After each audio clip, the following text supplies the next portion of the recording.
et téléphoné à mon oncle avant de poursuivre ma route en direction de Reims. Je m'apprêtais à rejoindre Joanne, une collègue bijoutière qui, par sa gentillesse, avait su me convaincre de loger dans sa maison de campagne. Étant gémologue, j'étais en déplacement professionnel, venu analyser une importante pierre d'un cousin antiquaire. Mes ravisseurs, en costume d'agent de sécurité, m'ont agressivement demandé d'où je venais et quels étaient mes projets. Je les ai ignorés, apeurés, empoignant rapidement mon sac, quand sans attendre, ils m'ont agrippé par les bras en m'ordonnant de les suivre. J'ai refusé. J'ai commencé à crier à l'aide, alors, malgré les passants blasés, celui aux cheveux noirs m'a violemment tordu le poignet en m'intimant de la fermer.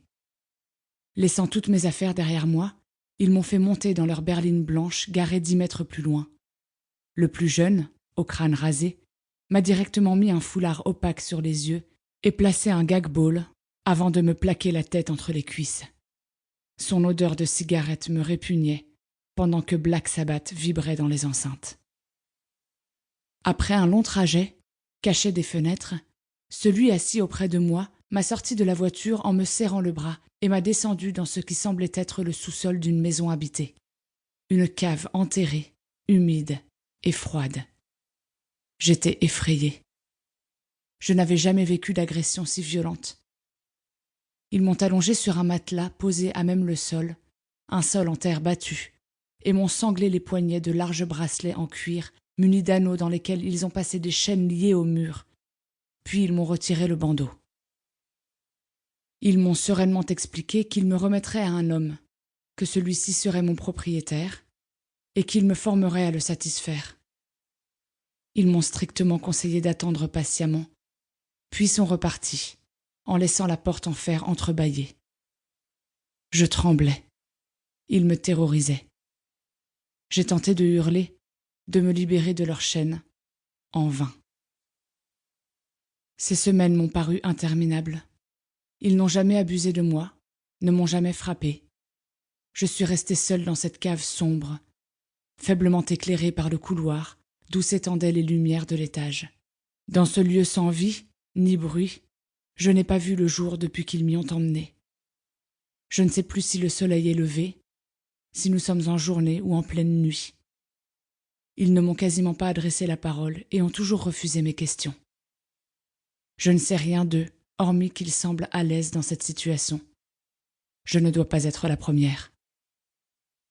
Je les ai insultés, menacés de les envoyer en justice, et pourtant, ils sont restés imperturbables. Ils sont restés distants, se sont contentés de me garder enfermée, bien attachée, et de m'apporter ce dont j'avais besoin, nourriture immangeable et seau d'eau savonneuse pour la toilette, en attente de mon futur maître. Ma sexualité, bien que captivante, a toujours été plus ou moins classique. La simple pensée de ce maître qu'évoquent ces hommes me tétanise. Il y a des années, une amie avec qui j'étais en formation de gémologie m'avouait se rendre avec un de ses voisins à son premier munch BDSM. Munch qui s'était finalement poursuivi en donjon. Elle me racontait ses débuts dans ce milieu qui, jusqu'à notre discussion un peu osée, m'était inconnu.